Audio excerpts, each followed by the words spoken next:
होगा, क्योंकि वो बाद में वो चीजें जैसे बराक के ओबामा के टाइम में समझौता हो गया था और बाद में डोनाल्ड ट्रंप उससे बैक ट्रैक कहते हैं। खैर, तपेश चौधरी सर, क्या ये टेस्टिंग ग्राउंड बन गया है इजराइल और ईरान का वॉर? जहां तक इस वॉर ने एक सबक भी, एक इंफॉर्मेशन कहें, एक एक्सपीरियंस को अमेरिका, रूस, चीन इनके सामने रखा है कि आयरन डोम कितना पेनिट्रेट हो सकता है और इजराइल ईरान कहां वीक है, कहां से इन दोनों को चोट पहुंचाई जा सकती है। ये वॉर इस तरह के राज नहीं खोल रहा है।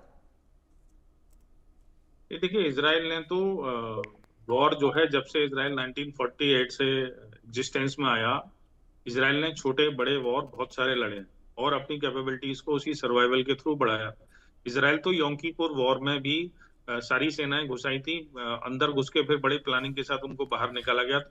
तो ऐसा नहीं है कि इजराइल की वीकनेस वो पता नहीं है। इजराइल की लोकेशन और इजराइल का साइज उसकी सबसे बड़ी वीकनेस है, और इजराइल के आसपास के जो देश हैं जिसमें से एक भी उसके साथ खड़ा नहीं होता है, ये उसकी दूसरी वीकनेस है। तो आप सोचिए कि जिन अरब कंट्रीज से वो लड़ चुका है सबसे, कहीं ना कहीं बाद में अमेरिका के इन्फ्लुएंस में, चाहे अब इजराइल की ताकत की वजह से वो सारे समझौते हुए बाद में, आप देखिए 13 के करीब तो मिडिल ईस्ट में बेसेस हैं अमेरिका के, तो इसलिए बाकी कंट्रीज तो नहीं है। लेकिन आप एक बात सोचिए ना कि अभी एक पैनलिस्ट ने बोला कि इजराइल ने अगर न्यूक्लियर बनाया तो ईरान को अधिकार है। इजराइल ने किसके ऊपर अटैक किया आज तक?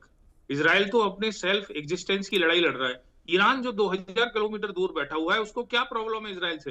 अरे भाई, तुम अगर बॉर्डर पे होते तब तो ठीक है यार, तुम्हारा एरिया छीन लिया, तुम्हारे लोगों को परेशान कर रहे हैं, तुम्हारे लोगों को मार रहे हैं।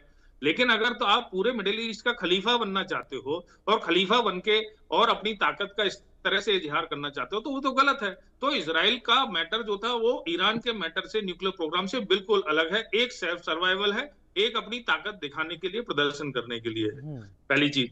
दूसरी चीज जो है कि अब इसमें लड़ाई जो है, ये जो बात हुई थी कि बैक ट्रैक हो जाएगा और इजराइल ये दिखा सकता है कि चलो भाई, हमने भी अपना ऑब्जेक्टिव अचीव कर लिया और उनको न्यूक्लियर हमने थोड़ा बहुत तो उनको कम कर दिया, उनकी पूरी पावर खत्म नहीं कर पाए, तो कोई बात नहीं। पर आप देखिए कि इस लड़ाई में इजराइल को बहुत नुकसान हो रहा है और होगा आगे, और हो चुका है।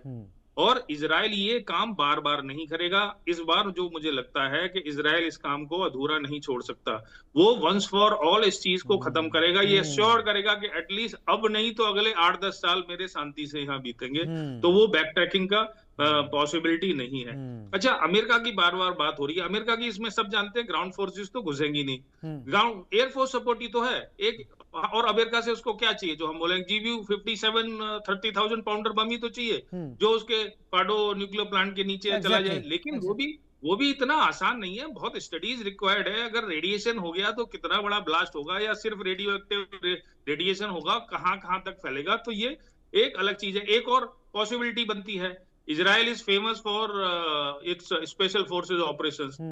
अगर ईरान को वो इतना वीक कर देता है, तो अगर अमेरिका साथ भी नहीं आता है, तो अगर उसे सिर्फ 1-2 न्यूक्लियर प्लांट को करना है, तो एयर सुप्रीमेसी उसके पास में, वो स्पेशल फोर्स ऑपरेशन कर सकता है। बट ये निश्चित है कि ये बहुत रिस्की है। सही कह रहे हैं, सोसाइटल ऑपरेशन तो मोसाद ने बहुत बार की है। तो ये एक पॉसिबिलिटी और है। सही कह रहे हैं आप इस चीज को। लेकिन एक बात यहां पर यह भी है कि सारे जितने भी न्यूक्लियर प्लांट्स हैं, इसकी जानकारी सभी देशों को होती है।